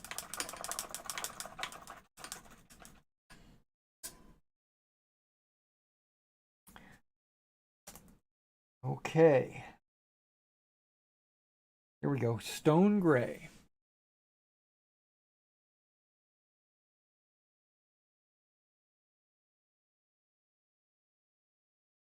What time is it? Okay, I can't see with these binoculars on. Hang on. Put my real glasses on. 6:30. Okay, it's time for us to end the video. All right, guys, so we're going to end the video. This will give me an opportunity to gather my thoughts for this Harn video that I'm going to do later. It's not really a Harn video. It's just getting away from D&D video towards Harn. And it's a channel announcement letting people know what's up. So, yeah, so I'm going to let you go so I can get rid of this camera that I've got sitting in front of me right here, you can see, and microphone and all that other stuff, and maybe get some dinner. Thank you guys for coming out and checking out my stream, staying with me for these 2 hours. And remember, if you're interested in any kind of miniature painting commission, I do that. I do miniature painting. You can find me at eBay, STR. It's ebay.com/STR/Wargaming in miniature, all one word. I think that's eBay store Wargaming in miniature, but I've got miniatures pre-painted there. I've got miniatures still in the box, 15 millimeter, 28 millimeter, 1/72. I've got armored vehicles, World War II, Napoleonics, ancients, fantasy, skeletons, orcs, humans, RPG stuff. I've got, yeah, so if you're interested in any of that, check it out. If you want a commission, contact me. and I'd be glad to paint some of your models for you. And all right, I will see you in the next video.